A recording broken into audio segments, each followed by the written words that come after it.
New Year's Eve. China alerts the World Health Organization to a flu-like outbreak in Wuhan. On the 13th of January 2020, authorities reveal the first case outside China after a woman is quarantined in Thailand. China confirms human-to-human transmission on the same month of January 2020. On the 23rd of January, Wuhan goes into lockdown and residents try to flee the virus-hit province. On the 30th of January, WHO declares the virus a global health emergency. The decision about whether or not to declare a public health emergency of international concern is one I take extremely seriously. On the 31st of January, Russia and the UK confirmed their first coronavirus cases. February 5th, the Diamond Princess cruise ship docked in Japan's Yokohama is quarantined with 3,700 people on board. On Valentine's Day, Egypt becomes the first country in Africa to report a case. February 26th, Italy, the location of Europe's worst outbreak, reports upwards of 400 cases and at least 12 deaths. On the same day, the US warns of a possible community spread after a case in California with no traceable exposure. Still on the same day, Brazil confirms it has the first case of the virus in Latin America. On the 27th of February, Iran says its death toll has risen to at least 26, marking the highest number outside of China. February 27th, a China Southern Airlines flight with 239 people lands at the Jomo Kenyatta International Airport, triggering anger across the country.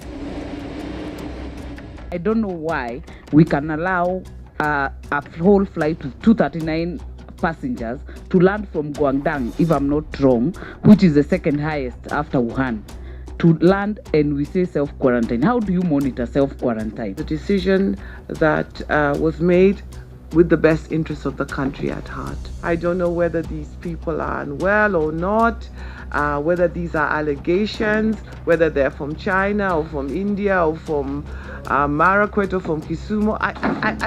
It's hard for me. If we can refuse our students to come here and we allow Chinese to come to our country, are we really doing what is right for Kenyans? And you have admitted that even some countries who have got superior health institutions have had people infected in their countries. How about ours? I can't go into the intricacies of the disease. I don't have the capacity, the knowledge, or the understanding. This country is a joke. Your answers are underwhelming and sickening, to say the least.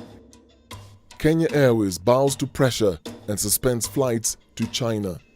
There are things that we did wrong.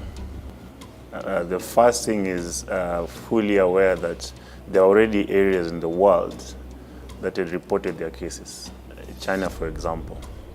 But we still allowed flights to come into the country from those places without restricting the movement of those people from those particular areas, without any form of quarantine. These people literally went freely to interact with the rest of Kenyans. That's the first mistake that we did. It is my personal view that actually I think COVID has been here much longer than our first patient was announced.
The night before the first case of COVID-19 was reported in the country, 2 vans with communication jamming equipment made their way to the parking lot of the oldest hospital in the country. A clandestine operation began a few minutes before midnight. The official codename for the operation was restricted to a few officials who are privy to the test results of a patient, codenamed Patient Number 1. The unit handling COVID-19 testing was out of bounds and limited to duty personnel. The computer networks were disabled and there was no phone network. This ensured no leakage of the test results until the president was notified of the virus presence in the country. Hours later, the unseen enemy brought out top government officials on the stairs of Harambee House. The hypothetical was now a reality.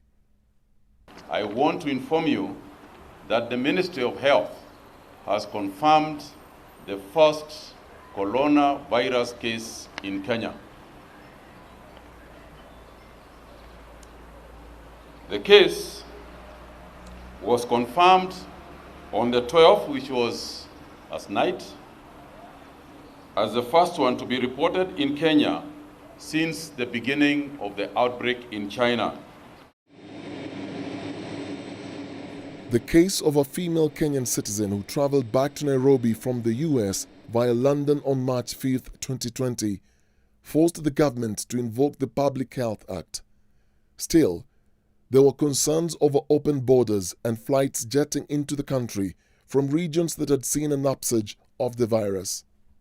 There's a lot of laxity and Kenyans are particularly very, very worried. Can you declare an emergency, quarantine the airport and other places where these people are coming in? The other day, Chinese who are working in Kenya, in Makueni County, walked into a hospital in Makindu. Everybody, even the medics, took off. When we started now interacting with government, it seemed like they had just quickly come together to start figuring out what to do. I actually raised a statement in the floor of the House after a Chinese flight had arrived here, and we were in uproar in Senate. That statement, I think, was discussed for a better part of that afternoon because we couldn't believe that we could have a flight coming in directly from China at a time like that. And that was before our first, zero patient was announced. I raised the statement, it is here, and we never got a response from the ministry.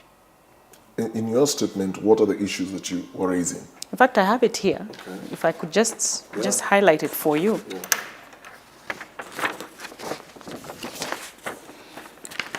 We asked the ministry to state the measures they had put in place to improve surveillance services at the points of entry in the country, particularly due to the fact that the virus was airborne and could be transmitted from one person to another. That was the first question. The second is to outline the plans, if any, that the national government had put into place to train medical personnel on identification, education, treatment in health facilities of the virus in accordance with WHO guidelines. And then third, to state the measures being put in place to ensure Kenyans, as well as our medical personnel, were insulated from the possibility of the virus spreading to the counties. And fourth, to explain how the many small-scale traders would acquire their goods and businesses from China, because we were also demanding that the borders be closed down.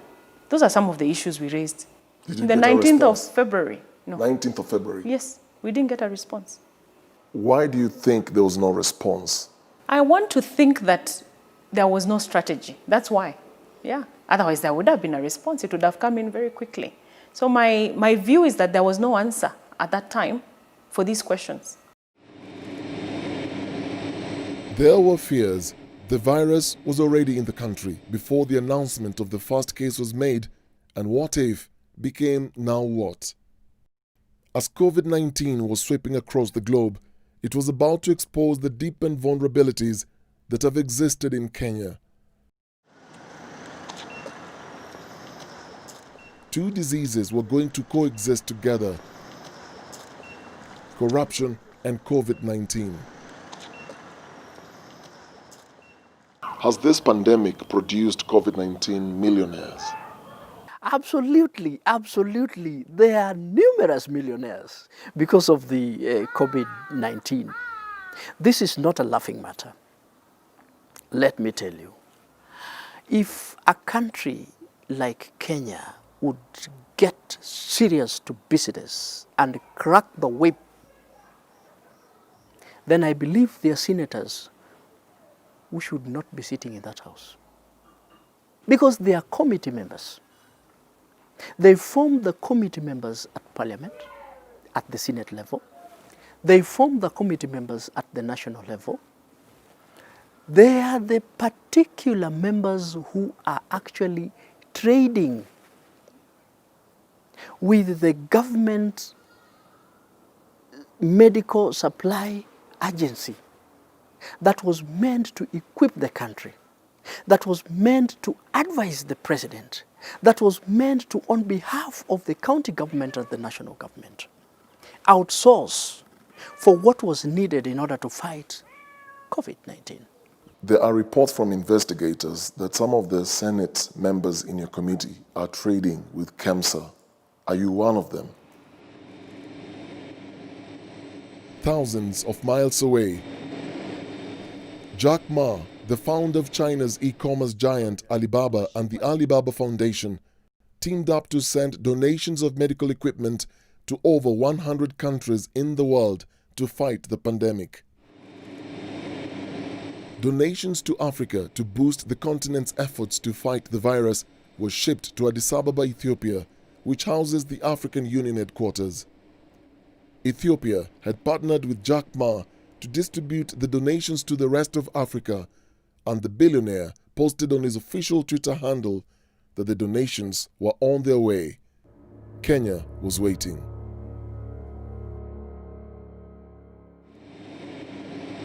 The first portion of the promised assistance included more than 6 million face masks, 1.1 million test kits, and 60,000 protective suits. The consignment landed at Bole International Airport on the morning of the 22nd of March. The packages were labeled with a quote from Nelson Mandela: "When people are determined, they can overcome anything." Ethiopian Prime Minister Abiy Ahmed Ali tweeted the distribution to the other countries would begin on March 23rd.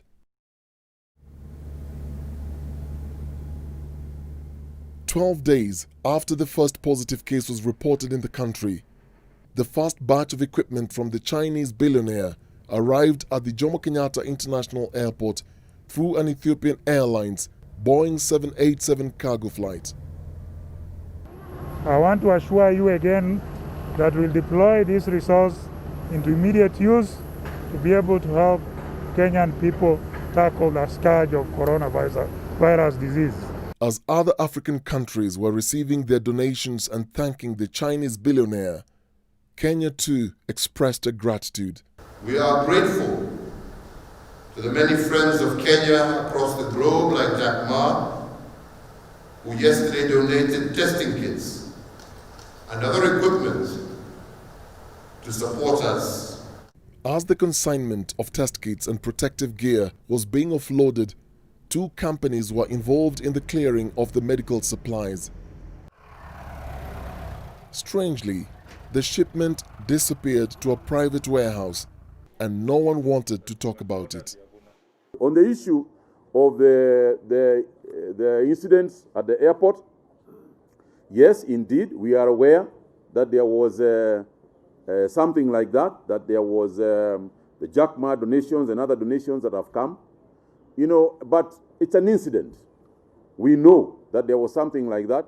There is an ongoing investigation, and therefore I can't talk about it any more than that. Let the enforcement agencies and the detectives determine who was trying to do that. When Jack Ma donated masks, literally to help Kenya, where did the mask go? Well, the consignment disappeared from the airport. Where were the records? Are they there at KEMSA? To show that this is exactly what we received from Jack Ma, this is what came in, we cleared the goods. Do you know what happened to the Jack Ma donation to Kenya? We are aware because we have interacted with KEMSA. As you know, KEMSA is the body that takes care of medical supplies as well as medicines and all that. So they were the ones who received the Jack Ma kits. They confirmed to us they had received them. They even showed us their logs. So we have them in the report that we tabled in Parliament, that these kits were indeed received. And how they were to be distributed, they even showed us, they had tables and templates which they showed us how the kits were going to be distributed. This is what KEMSA presented to the Senate. In a summary dated May 5th, 2020, of the Jack Ma donations to the counties.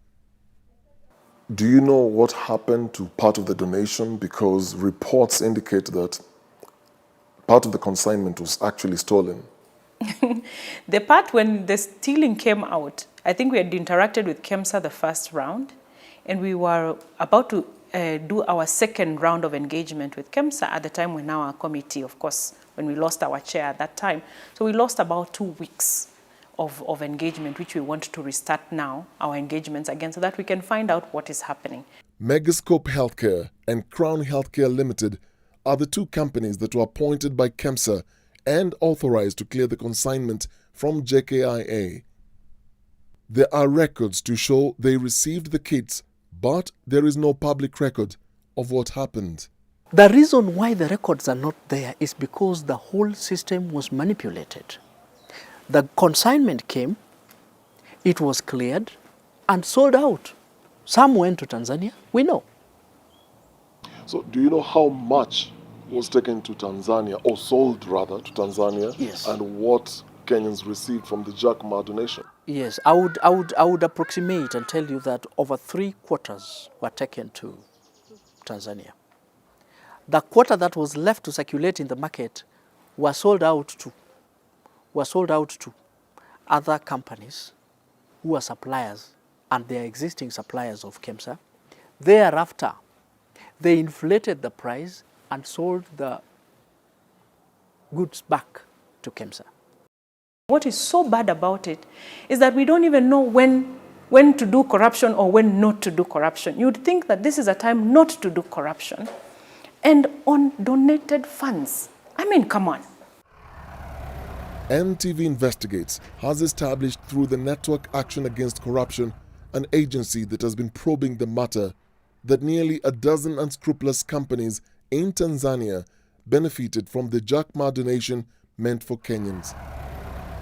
The fraudsters, with the backing of high-ranking government officials and their sponsors, including top-level managers at KEMSA, conspired to move the consignment by road to Tanzania.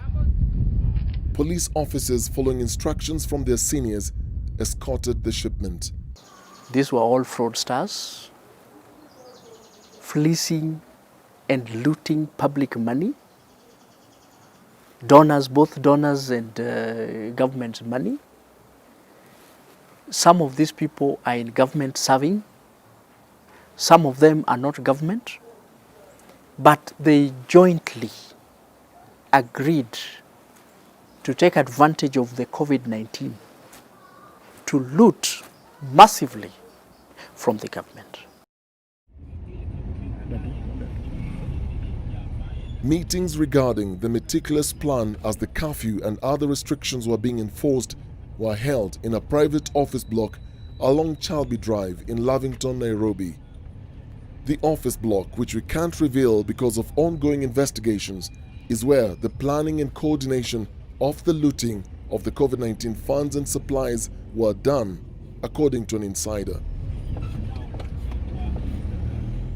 One of the Tanzanian companies, known as Pivotech Company Limited, registered in 2007, received part of the diverted consignment. The company, based in Dar es Salaam, has no record of dealing in medical supplies.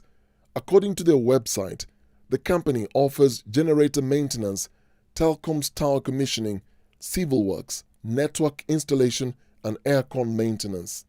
There's too much power play, there's too much power trade, there's too much influence, there's too much, because if you look at the people associated with the Megascope company, the Health Crown company, these are people who really sit with who is who in this country. So who would even imagine they would want to investigate these people? Are you then saying that they're enjoying state protection? I don't want to call that state protection, but I know they're enjoying some protection somewhere. We just think about our bellies. It is heartbreaking. Dennis, let me tell you, it is heartbreaking. It pains me. Sometimes you feel the wheels of justice turn a little too slowly. At Parliament, we have all these processes. We can't even move as fast as probably we would want to because there are processes and procedures to everything we do at committee. But it is sad. And you know what? Kenyans need to wake up one day and decide, enough is enough.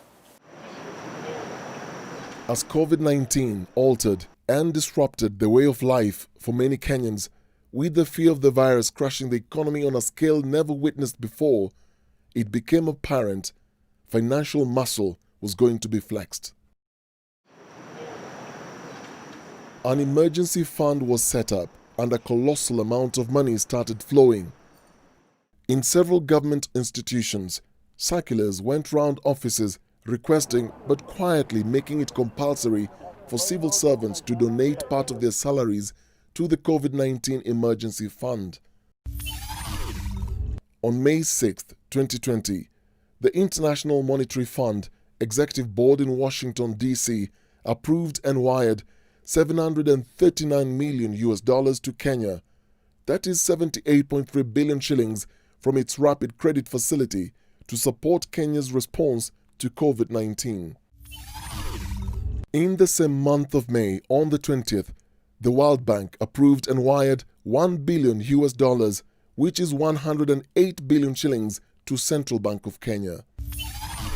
On April 2nd, the Ministry of Health had received an additional $50 million, equivalent to 5.2 billion shillings credit from the World Bank to increase the pool of funds to finance the production of hand sanitizers, protective gear for medical personnel, and to scale up the bed capacity for COVID-19 patients. By this time, the confirmed positive cases in the country had risen to 81. On the 22nd of May, the African Development Bank loaned Kenya 188 million euros, which was 22.5 billion shillings, to support Kenya's efforts to respond to the COVID-19 pandemic and mitigate the related economic, health, and social impacts. On the 9th of June, the European Union gave a grant of $78 million, which was 7.8 billion shillings, towards addressing the social economic impact of COVID-19 in the country. The EU has contributed more than 35 billion shillings to the country's COVID-19 response kitty, with other EU member states having contributed a further 3.3 billion shillings for the same.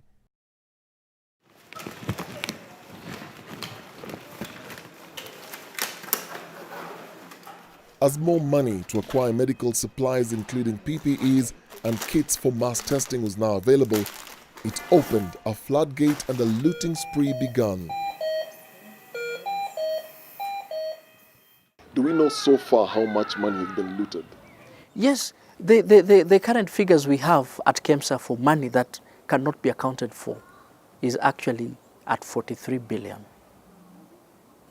And is this money from the donors, including money from Treasury?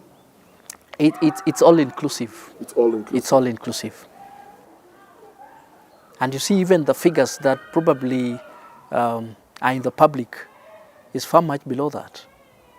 The feeding frenzy by the symbiotic network was only getting started. Was this looting premeditated, or an opportunity presented itself? I thank you. This was an opportunity that came, and it only came to the rich so that they could actually enrich themselves better. At the expense of Kenyans? Why are normal suppliers on the streets were not given a chance to loot? Yet I believe they presented themselves. They wanted to be part and parcel of the system. But look at the companies involved. Who are they? Who are they? They are big political financiers. But what is shocking is that you would think that because of COVID, we would have a bit of humaneness, utu. You'd think that these cartels would say, for once, let's not bring our shenanigans here. But the issue is so frustrating. You've even had the CS himself be so frustrated with his own officials in the ministry.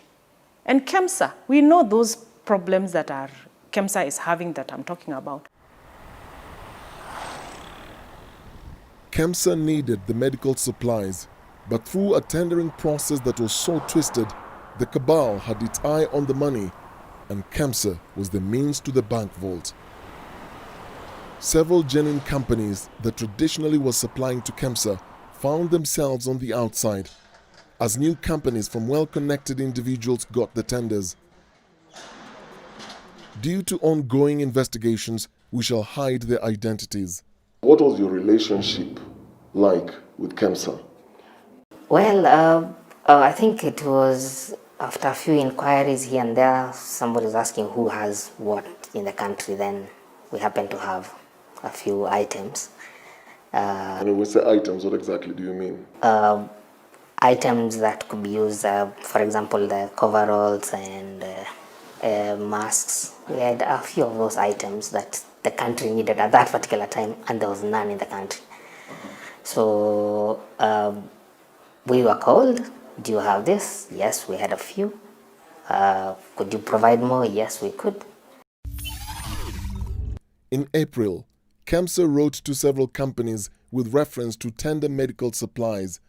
It says in part, and I quote, "The government of Kenya has set aside funds to undertake emergency procurement of medical commodities in the preparedness of COVID-19. It is intended that part of the proceeds of the funds will be used to cover eligible payments under the contract." It continued, "You are hereby invited to submit a bid as per attached document." Charles Juma signed the letter for the Chief Executive Officer, Jonah Manjari. One company received a letter in April stating, and I quote, "The government of Kenya has identified your organization on a strategic partnership to supply KEMSA with the following items." We have edited out the list, but it continues, quote, "You are therefore requested to supply the available quantities for the mentioned commodities to KEMSA Embakasi warehouse immediately in response to the emergency." KEMSA CEO Jonah Manjari signed the letter. The company won the tender for delivery of the medical supplies with agreed timelines.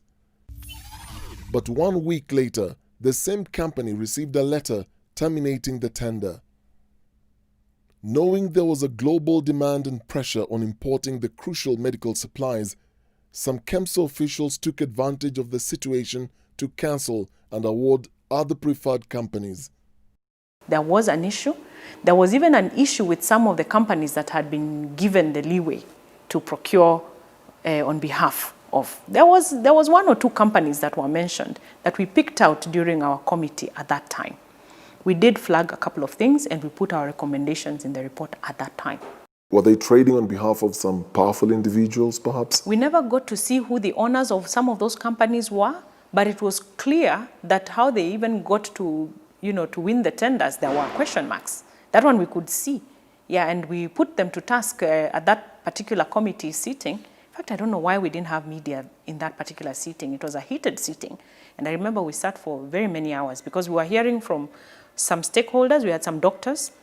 And I think we had the pharmacy board as well was represented. We had quite a number of stakeholders on one side who were saying one thing, and KEMSA was saying another thing, and we were able to really dig into that. In protest, the aggrieved companies wrote to KEMSA regarding the breach of the contractual agreement and sought clarity on the matter. But KEMSA had moved on.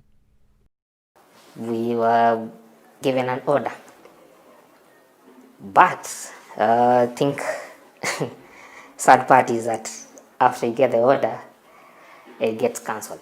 We know once you cancel an order, it means you're not interested. Yeah, but you can see the need is there. But maybe they're getting elsewhere.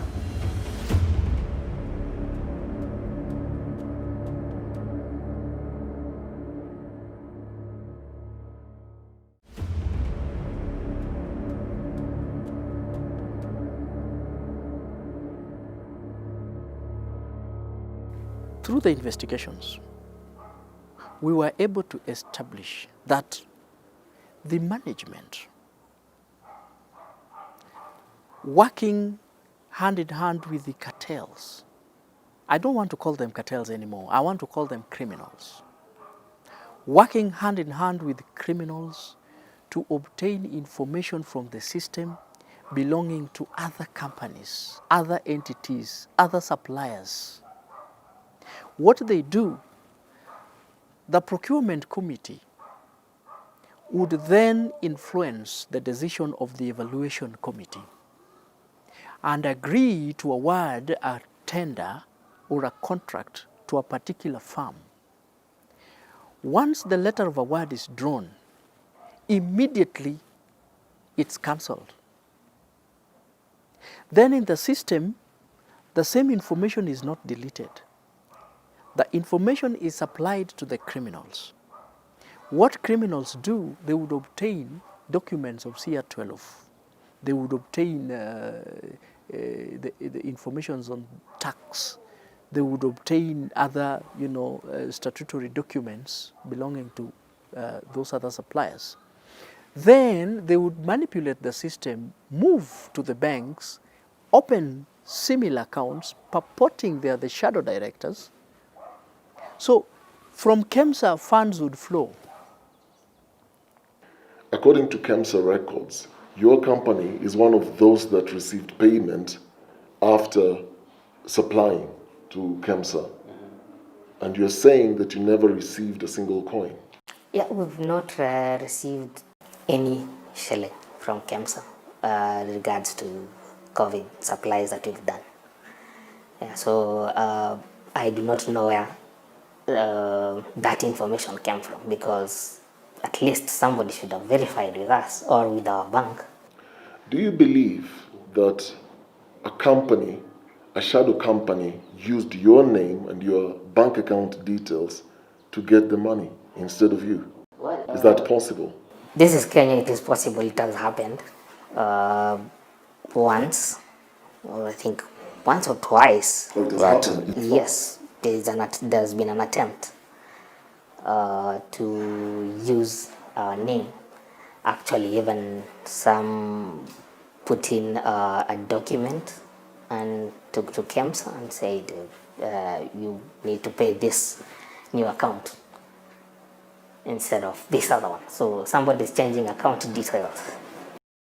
The awarding and subsequent cancellation of tenders within a short period because of failure to deliver on time, despite contravening the delivery timelines, was only meant to frustrate and make it impossible for genuine companies to do business with KEMSA. Those behind the fraud then took advantage of the cancellations to use the same information in the system and give to well-connected companies. Say, for example, NTV was given a letter to supply 217 million worth of goods. The same NTV got a cancellation letter that now you cannot supply because of A, B, C, D. Basically, you'll pick your letter and move out as a company. But how else would the system show that that NTV again was paid 217 million? So where investigation should start is actually the procurement and the finance division at KEMSA. The KEMSA Direct Procurement Framework Contracting Section 3 under the Award of Contracts Clause 34.2 states that, and I quote, the determination will evaluate the tenderer's financial, technical, production capabilities and tenderer's past performance. This is based on an examination of documentary evidence. That's the only thing that can explain all these things we're hearing of small new companies coming in and being given big orders. Because if you look at procurement, a company that is probably registered in February, you cannot have enough financial muscle, or you cannot show 3-year statement, which is required in KEMSA. So when they're giving these ones, who they are. In this confidential letter seen by NTV, where the Parliamentary Health Committee was supposed to investigate misuse of the 500 million shillings on COVID-19 emergency response and 1.1 billion shillings on the supply and installation of the racking system. Names of 12 companies associated with the contracts and supplies were to be investigated. But 7 of the companies listed here had their tenders cancelled according to investigations. However, their names still appear in the KEMSA public procurement system as the multi-million bids went to shadow companies of well-connected individuals and friends. We did establish at committee that there's a very big variance between the KEMSA pricing and what the local and other suppliers have. They've been saying they are the cheapest, but our stakeholders have brought us price lists of other suppliers who are much cheaper and who KEMSA will not do business with. Did KEMSA lie to your committee? On the issue of the pricing, yes. This they did because they told us they were the cheapest and they assured us they were the cheapest. It is on record. But we found that they were not the cheapest. So yes, they lied. In this document sent to the Clerk of the Senate by the Kenya Healthcare Federation, KEMSA prices for PPEs was compared to what other sellers were giving. Under the item description, a pack of 50 3-ply face masks, KEMSA was selling at 5,000 shillings, while others were selling them at 1,881 and 2,325. KEMSA was selling a KN95 particular respirator mask for 735 shillings, while others were quoting 400 shillings and 350. A complete PPE kit was sold at 9,975 shillings by KEMSA, while 2 others had a price list of 4,124 and 5,240. Other items revealed clear discrepancies. There was another lie. In a statement by KEMSA dated 7th May 2020, KEMSA wrote to the Senate saying the agency had an adequate stock of COVID-19 related products and can mobilize any additional requirements within short lead time. If you walk to KEMSA's store, the store is literally empty. What do you mean when you say empty? There is nothing. Where are the beds coming from? We are looking into issues of PPEs because when we started dealing with KEMSA, we had quite a bit of PPEs. That and plus what is undergoing local production. And now the question is, why do we have a gap in the PPEs? Why do we have hospitals and frontline workers without PPEs? That is a very big question which we want to ask. It has now reached a point where the government has asked governors to procure their own PPEs because KEMSA can't seem to meet the demand, which we are curious why. Because when we started, they should have been able to meet that demand. As KEMSA was dealing with a myriad of other issues, there were other players interested in the COVID-19 money. What happens here is very interesting. You would get members of the Senate also supplying KEMSA, apparently, what is not there. Can this be proved? Yes, it can be proved. Some of the members go through, of course, they would go through, the extensive proxies to ensure that they win the tenders, they get the money, they supply nothing. Take the example of Killig Limited. According to records at the Department of the Registrar General, Killig Company was registered on January 22, 2020, with the apparent anticipation of the global pandemic coming through our borders. It was not a question of if, but when. The company, whose directors are Xi Jinping and Wilbrod Gatei Gashoka, received a direct tender a month later to deliver PPEs at the cost of 4 billion shillings with no documented evidence of financial, technical or production capabilities at an inflated cost of 9,000 shillings as opposed to the market price of 5,600. The actual beneficiaries of the contract are not the persons listed on the company as shareholders. They are just proxies. A Nairobi lawyer registered the company on behalf of a vocal Jubilee Party power broker and the personal assistant of a top official in the opposition. Since this opportunity came, and it came to the people who understand themselves, there was no procedure, there was no process. It is take and go. Ziwala Limited, whose directors and shareholders are Samantha Ngina Mudhama and June Duta Kenywa, got an 84 million shillings contract to supply 120,000 pieces of KN95 face masks, where a piece was priced at 700 shillings. Other firms that benefited from the COVID-19 billions include Shop and Buy Limited, registered on February 14, 2020, just under a month before the country recorded its first positive case. The company, owned by James Kipketer Chilulei, received a 970 million shillings deal to supply 100,000 PPE kits at the cost of 9,000 shillings each and 100,000 pieces of KN95 face masks at the price of 700 apiece. Accenture Kenya Limited was given a tender of 108 million shillings to supply 12,000 PPEs. Abyssinia Group of Industries received a 20 million shillings contract to supply 30,000 pieces of N95 face masks.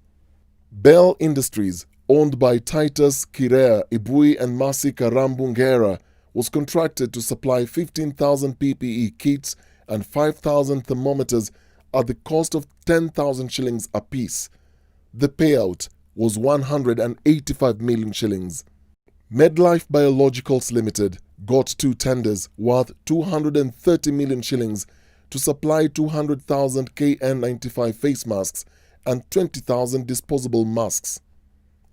Nanopay Limited, owned by Ahmed Rahim Mahmoud Mohammed, got a tender of 35 million shillings to supply 50,000 pieces of KN95 face masks. Light Up Africa Limited, owned by Miss Emma Wanjiko Maina and Martha Wanjiro Thuku, got a bid of 25 million shillings to provide 50,000 pieces of 500 milliliters hand sanitizers. Walabis Ventures Limited, owned by Wanjiku Ndongo and James Njenga Ndungu, got a contract of 90 million shillings to supply 10,000 PPE kits. The grossly inflated prices handed over billions to a few well-connected individuals who then took advantage of the flawed procurement system at KEMSA. Corruption was now moving at the same pace as COVID-19. The people who are associated with this company, some of them sit at the National Committee on Health. They are MPs, elected members of parliament. They are lawmakers. Some of them sit in the Senate. Some of them are PS to very powerful figures in this country. I don't want to mention their name. So even if you were to investigate these particular people, where would you be drawing your authority and power? These are the lawmakers. They are trading with KEMSA. They can, form a canopy and protect themselves and sanitize themselves and make you and your office be as useless as possible. Then there would be an issue of witch hunt. Then there would be an issue of incompetence. There are reports from investigators that some of the Senate members in your committee have been trading with KEMSA. Are you one of them? Oh, no, Dennis, I'm not one of them. Are you aware if there are senators who have been trading with KEMSA and getting some privileges when KEMSA is called to answer to some queries in the Senate? I'm not aware as well. I'm not aware. And I am going to issue right now a directive for our second round of engagement with KEMSA. And I'm supposed to do it with the Committee of Health. Remember, we are supposed to have a joint sitting, but for us, our report has to come full circle. And I'll assure you that our report will come full circle by the time we finish this committee. As the plunder continued, a petition was tabled before the National Assembly and committed to the Standing Committee on Health. The petitioner was the Health CS Mutahi Kagwe, who wanted investigations to be done regarding the misuse of COVID-19 emergency funds through KEMSA. But there was another problem. At the Ministry of Health, the cartel was giving the Health CS a hard time in the cleanup exercise, and he was visibly frustrated. But this building here has got its fair share of criminals. Like any other marketplace, there are a few mad cases in here. And we will unearth them. As we move on, we will unearth them. These are the people who you call a public officer, who you call a businessman, and tell them that they have got an order which they can help get him with a fake tender. But that fake tender might even have a Ministry of Health logo, because some criminal in here has given that fake logo. It will be those mafiosis who will tell you that you can do a deal with them to supply computers, to supply PPEs, to supply pens, to supply blood. Yes, blood. These are people who have worked there, they've been in the medical service for long, they know how deals are cut across. You'd pass there at 3 a.m. and you find people still in the office and you wonder what they're doing. They are not CS, they are not the PS. Yeah? Exactly what are they doing? And these are common people we know. This is the sort of place where people get transferred, and then you find they are still sitting here. Why would you be transferred and you still want to sit in that same desk? Wouldn't you be suspicious if you were me? Are these the same people the Health CS Kagwe has been fighting at MOH Mafia House, as we call it? Are these the same people that absolutely are trading with MOH? Thank you so much. Because you realize, even before the announcement on 1st March, there was already a case, right?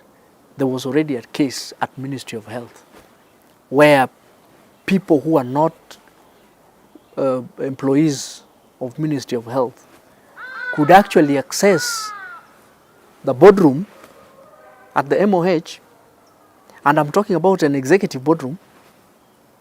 They would bring people who are people calling themselves suppliers. They would create documents which are neither here nor there.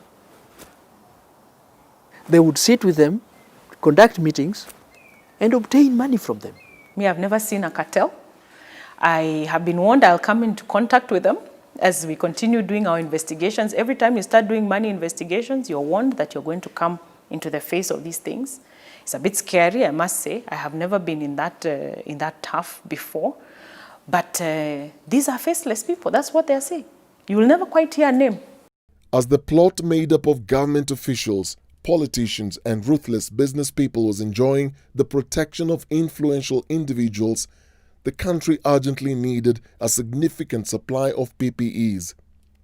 The rate of infection was going up rapidly. As we settled down to speak to a doctor who tested positive but is now negative, the frustration for the frontline healthcare worker is written all over her face. How are you handling it? It's a little bit scary, but you have to accept it. Because once you get it, I think you live with it. This thing is real. Are you afraid when you walk into those wards to treat these patients? I am afraid, yes, because now we don't know whether you are protected or not, you still get it. For you as a frontline worker, how has been your experience? It's been a tough experience. People are scared, including the health workers. 2 to 3 months down the line, you find that even health workers are getting infected. So it's like people don't know where we are heading to. We don't know who is safe. For healthcare workers, their first line of defense is this government. As the global demand for personal protective equipment skyrocketed, local hospitals were running on deficits, and some people were now eyeing the PPEs meant for Kenyan doctors. For PPEs, it is true that we also experienced an incident of persons wanting to steal PPEs, I assume, to go and sell them, to private hospitals and so on and so forth. So again, these are thieves. When a CS says he's trying and you can see he's struggling to get it right, then where does that leave the rest of us? Those are really the challenging issues sometimes from where we sit, because this corruption is about Kenyans now to decide. In the middle of a pandemic, at a time when we are discussing healthcare workers maybe working somewhere in Kericho, lacking PPEs, we are also talking of few individuals charged with the duty of managing a given institution, overseeing funds usage. Reports of corruption is it's unfortunate. The incident involved an attempted grand theft of PPEs donated by the Chinese government through the Kenyan embassy in Beijing that was sent to Nairobi. It just shows the nature and the characteristics of taking shortcuts and making margins where you're not supposed to be. We are not in this thing for profits. We are in it to make sure that we curb the pandemic, that if not checked, will consume the whole society. It will consume my kinsmen, it will consume people I know. Even me as a healthcare worker, I'm not 100% protected.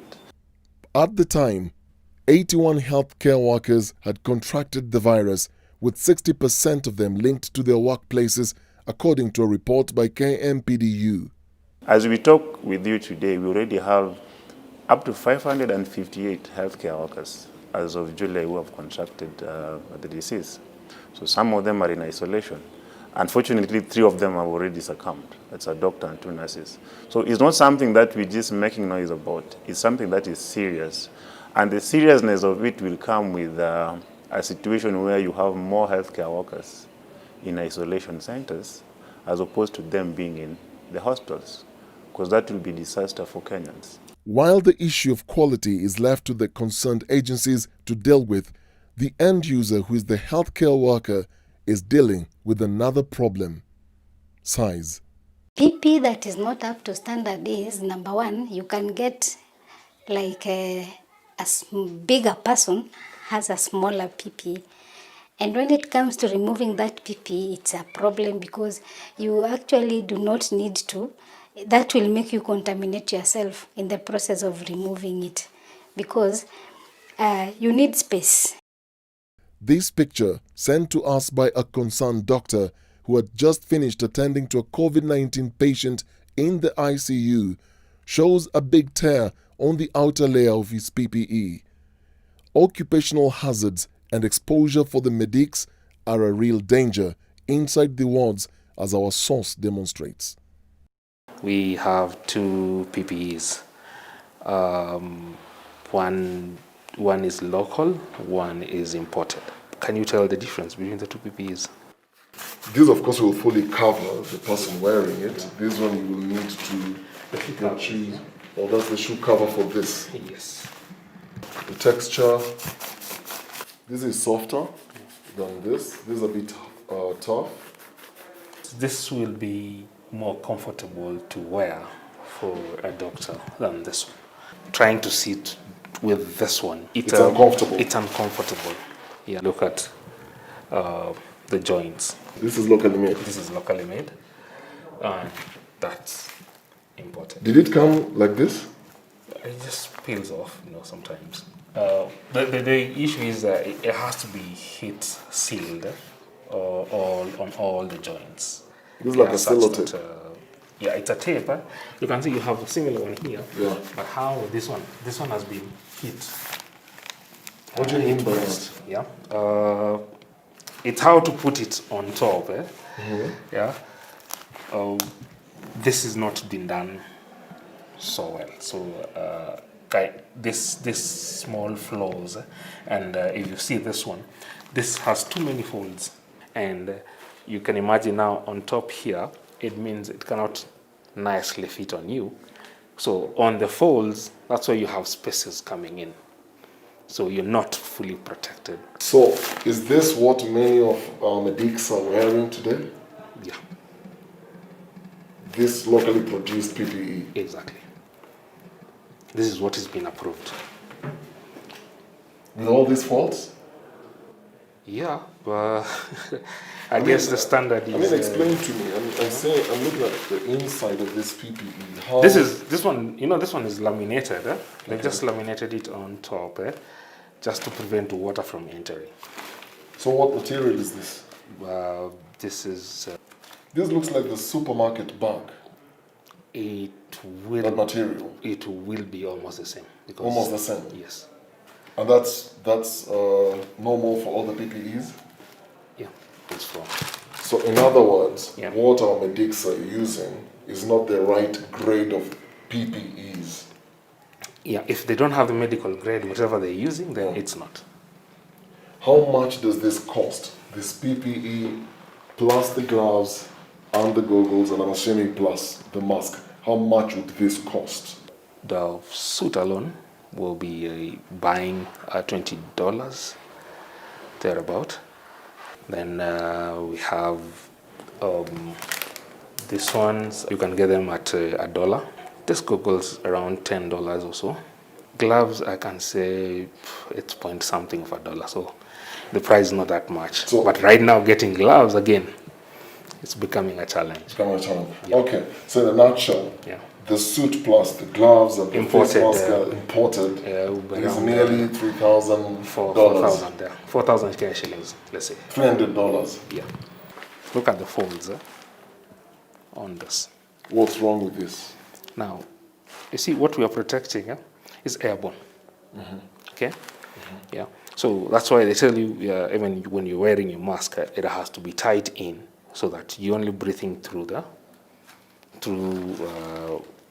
mask.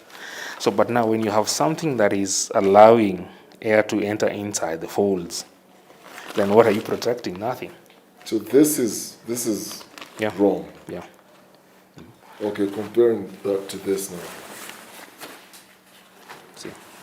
I see the difference. This one comes in straight. I see the difference. So once you put it up, then it comes in straight.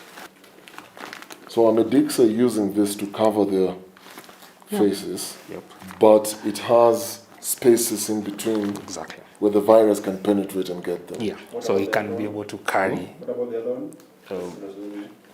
So this other one doesn't give room for any air to go in because of the seaming. The way seams. it is, yeah. So it comes in straight. So when you have lesser, because what you're sure the patient that you're seeing has COVID or doesn't have COVID, that particular person will actually breathe something, like when they're collecting. They're telling you to say, yeah, so that you can open up. So he breathes. So this person will carry it. So yes, he has removed this PPE, but it's landed somewhere on the surface. And they are, like they say, it can stay on your surface for a day. So you will take it elsewhere. We have a medic who sent us a photo of wearing this PPE. Yeah. And around this armpit area, it was torn. Yeah, that is, those are two things. One, quality. That is a horrible quality. If it is tearing, that's a horrible quality. Number two, it's the wrong size, because now this one's, the PPEs, they'll have sizes. You wear a large one and you're a small person. You know, you're like floating somewhere. Yeah, so you'll have even more spaces on you, because now the PPE is not to your size. But PPEs have sizes. They have small, medium, and large. The country is currently flooded with locally manufactured PPEs, an excellent sign of increased production through local industries and a boost to the economy. Still, it's hard to tell from past experiences if the agencies responsible for testing and approving the garments are doing so without compromising safety. Healthcare workers are concerned about the availability and quality of personal protective equipment. I did take myself to KEBS I took some Chinese PPEs and they failed the tests personally. So forthwith, we have not imported Chinese products because the Kenyan products are good enough or not even better. The government actually is not with us in the wards. We are there in the wards. But the fact that they've provided us with the equipment, I think they think they've done enough. But usually there is more to that than just providing the PPEs. There are some that failed the test when we went round to check the quality. Some of them did not meet the standards that are required. So when we're saying that we need adequate and of good quality, we mean what we say. You know, putting a doctor wearing one PPE throughout the day is not a fair exercise. These things they should wear at least after 2 hours they remove. Yeah, move out for airing or anything else, and now just to reduce the exposure on. The cost of testing for COVID-19 in many private hospitals is nearly 3 times the price of procuring the testing kits from suppliers. COVID-19 has exposed weaknesses in Kenya's healthcare system and patients are being exploited. Ordinarily, if I go to a medical facility, I'll be charged 10,000 just to do this test. 13,000. Or 13,000 yeah. to do this test. Exactly. How much is all this, generally speaking? This will cost between 300 and 400 shillings for the collection. For the collection is Yes. 300 shillings? Yes. So those extra charges are for what exactly? Now, Administrative. 10,000 administrative. Many private institutions charge between 10,000 and 18,000 for COVID-19 test. That's expensive. But at Kenyatta National Hospital, a COVID-19 test costs about 5,000 shillings for those who need a certificate to show their employer. For COVID-19 inpatients, the bills are paid by the government. The admission is a mandatory 10 days at KNH. The cost per patient is 24,000 shillings per day, which includes charges for 2 PPEs. 1 PPE is charged at 10,000 shillings. The government's bill for 1 patient, according to an insider, is 240,000 shillings after 10 days. It's difficult to tell if the cost is inflated and by how much. In the wake of rising cases of COVID-19, the glimmer of hope for the country is in the number of recoveries, but healthcare workers have a different reality concerning the numbers reported by the Ministry of Health. We are getting now large numbers and we don't have enough space for all these people. You get, especially the asymptomatic ones. What I don't understand is the recovery is whether they say the ones we discharge prematurely or the recoveries from home. I don't understand. I've never followed up that. Yeah, because once you are released from hospital, of course, somebody will say umepona. But is it true umepona ama? Because according to the health workers, we know, okay, the frontliners, we know these fellows are not yet recovered. They have just been released to go and self-isolate at home. So they're being released while still positive to go self-isolate at home. So they're not fully recovered? No, because they are asymptomatic. There's another time a patient was discharged and that patient was seen in the supermarket shopping. So what do I need to do? Just open your mouth wider, come out. As I get tested, I can't help but think of the mismatch between care for the medics and care for patients. This is where the battle is, but the country is being dragged to fight a different and scary problem: corruption. You remember when we went to Somalia?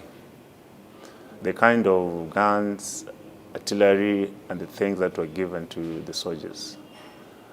I mean, in this pandemic, the soldiers we have are the frontline healthcare workers. To an extent that a frontline healthcare worker can lack a PPE, it's not something to smile about. Deliberations on the special sitting by the Committee on Health in Parliament on June 26, 2020 have never been made public.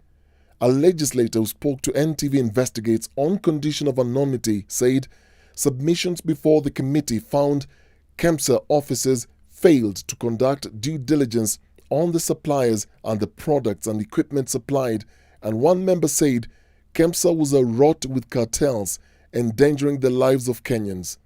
The source further said the scope of services provided did not meet the specifications and quality recommended. Pricing of equipment was guided by bad morals and greed. One of the prayers to the committee was to urgently investigate the conduct of KEMSA and the Ministry of Health and suppliers. Maybe you are not privy to some information. I don't know how this would be taken, but I would speak my mind. When the issue of KEMSA came, the first thing what happened is that officers, I will not say from which particular, department, but officers went and confiscated some of the documents. They confiscated some of the computers at KEMSA so that they could paralyze the investigations. So DCI or EACC coming to investigate would not actually get any documentation, would not get the information they're looking for. So I would come out, or members of the public would come out and blame this institution, saying the EACC is not doing enough. They are doing enough, except the information was taken. How was this managed? This was managed by top government officers who are calling and giving directives and instructions on what should be done. We can't go like this. To an extent that we are talking about corruption even in the middle of a pandemic. We can't go like this in the country. The corruption problem has now moved from the national level to the counties. Now the fight is in the counties. The billions have been distributed to the counties. We have to get those counties now to account for each cent. The money that we release to the counties, the controller of budget must be satisfied that it meets all the regulatory procedural steps. Already we have statements from senators. Individual senators have already raised statements to our committee. In fact, part of the reason why we said the best way to do it is through the Auditor General's office. We've done county visits like we did Isiolo. Isiolo we did early on because the senator of Isiolo, Senator Dulo, raised a statement because she had whistleblowers who said the governor is misappropriating COVID funds. In the statement, they said, it's not honest when they say they have bought X number of beds, that apparently the beds were being, sort of rented from a private hospital nearby and put into the general hospital, and then they would be returned back, and all those allegations. Captured in statements at the Senate, 4 counties are already under investigation. As cases of new infections continue to rise in counties, millions have been appropriated to support the devolved government. Corruption has cut through the system to ravage every facet of life in this country. Looting funds allocated for medical supplies, inflating prices of desperately needed test kits and protective gear for health workers is a new low for a nation that runs on a budget of 3 trillion shillings. As the fight to contain the deadly virus that has infected thousands and killed scores of people continues, the livelihoods of millions of Kenyans are being disrupted by the actions of money-hungry COVID-19 millionaires. Dennis Okari, NTV Investigates.